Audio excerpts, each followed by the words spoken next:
What's going on, ladies and gentlemen? Welcome back. We are back for another review today. We are finally going to be reviewing the Mayans MC Season 3 premiere.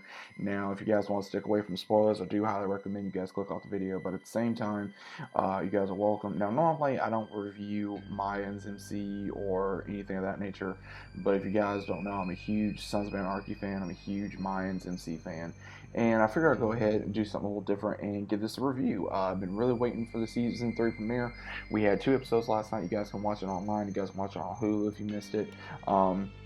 It was a heck of a ride last night, no pun intended. But if you guys want to stick around, let's go ahead and get into it. Now, the entirety surrounding the first two episodes, and I'm going to go character by character here, so that way you guys know what's going on. We have where, of course, the events of Season 3, where I'm going to start off with Easy. Easy is now a full patch member. He is now have a seat at the table. And of course, he is getting rid of all the information that he had after he killed Miguel's mother.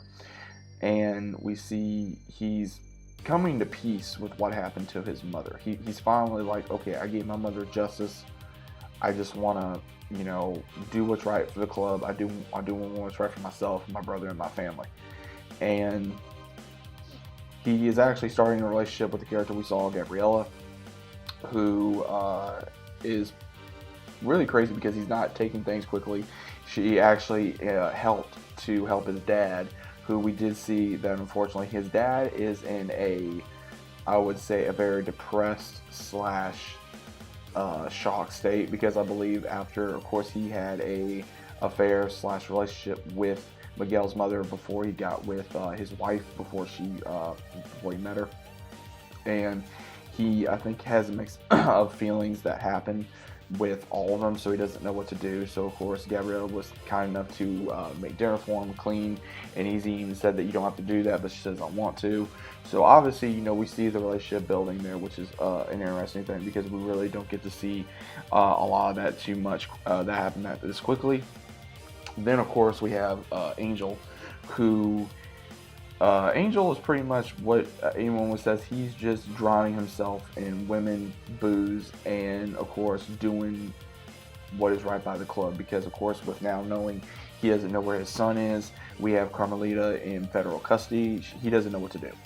And that's pretty much what we see is now going to Carmelita. Apparently, she does get a release form by Potter. We don't know the exact reason why she got released, other than, of course, that they do release her over the border. And we find out that it is not actual feds that want her. It was basically the ones that were part of the rebellion that actually were able to get her back. So she is free. She is with her own people, but she is not the same anymore. She's no longer the same. She's no longer that leader. She's been, I would say she got broken with the loss of her son, being tortured for however many days, because during the time period the border is now closed due to everything that happened in the previous season, of course, with what Miguel did, what Emily did, what the Mayans did. It's all crazy. And then, of course, we got to deal with of course, now the whole thing with Miguel, which this dude, I'm so ready for him to get his ass kicked. I mean, I'm just gonna be blunt here, guys, because okay, he is responsible for the shutdown, because now there's really no jobs in Santa Padre. There is no, there's nothing, because even Emily's being oblivious to it. They're losing so many people. And one of the attorneys actually came to her and basically said that, I know how you got this done. And her sister comes, and which there is a familiar face, Holland Roden from Teen Wolf, so she joins the cast for however long this season. She's playing Emily's sister, and Emily, you can tell she's under a lot of pressure.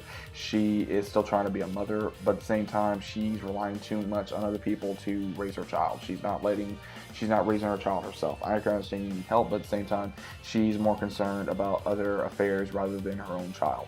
Same thing goes for Miguel. He's not being a father. He's more concerned about trying to be, a cartel leader. He's even having an affair with the new, whether it be the new president or the new representative of Mexico that is trying to go after cartel, and even though she knows that he is cartel. So we have a lot of drama going there. We have drama where he even killed one of his own men in front of Alvarez and one other, because he blames him for the death of his mother. So, of course, he's whining over his mother, even though he does not know all the things she's done. He thinks she committed suicide. He even killed the therapist due to doctor confidentiality. She cannot tell him, which was fully understandable. But, of course, we know with Miguel, he does not care. He wants to have his own rules, and so he killed her anyway. So he's now killed 2 people. He's out of control. And we do see where the Mayans, of course, have their own problem. Within the members, Coco is now becoming a huge Oxycontin drug addict where he cannot deal with the pain of what happened to him in the explosion with his eye. He's having issues, so he can't deal with the pain. He's becoming a pill popper, and he unfortunately goes to almost like a coyote for a pill supply. And he even tries to trade his own daughter's tablet, and the guy's like, this ain't nothing. He says, come on, man, this is worth like however much. He says, well, it ain't worth nothing to me. So we do see some craziness there, but we do also kind of find out where as soon as he pretty much tries to go just rob the guy blind, unfortunately it doesn't go the way he thinks. He unfortunately does piss off the entire community. The community grabs him at the very end of the 2nd episode, and we see where another familiar face who played Argent in Teen Wolf, who played as Alice's father, if you guys ever watched that, he is now in here. So we have two familiar Teen Wolf cast members, which is great to see. And then we also have, of course, where one of the ones that actually I think is going to end up saving him, that knows who he is a familiar, I can't remember the girl's name, the one that they saved last season, who they were trying to become a drug addict. So she recognizes him, and they don't kill him as of yet. So there will be, I guess, an issue there very soon. And then we see with the Mayans problem that now that the supply line is completely cut, they are literally, the government is literally holding down on the entirety of not only San Padre, but they can't do anything. It's literally the entire border is shut down unless you have very high clear authorization to get back and forth. And we see where one of their supply lines got messed up, so they're not able to do no deals. And we see where the Kings even go up against Bishop and everybody else saying, look, y'all screwed up, you need to make it right. And they're thinking, okay, should I do this or not? And then Bishop finally says, okay, enough's enough. We're the ones on the line, y'all are not doing anything, so shut up. And they basically stick it to him. And we find out that soon throughout the whole thing, they're like, okay, did we make the right decision? And most of them are saying yes. Easy does not feel that way. He's wanting to go about it more diplomatically. He's wanting to think, okay, there's got to be a better way than basically telling them to F off and we can't do nothing. So he basically comes up with an idea after he tries to say something, but even Angel and everyone else cuts him off, and at the very end he kind of does tell them, look, I'm not a prospect anymore. And that's pretty much what his brother tells him, is like, look, you're not a prospect anymore, you need to speak up, your voice matters just as much as everybody else at that table. And that's what he does at the very end, close to the episodes. He does inform them, like, what if we do this differently, because one of the other Kings does come to Bishop and the others and explains to them, look, we need help, we can't do this on our own.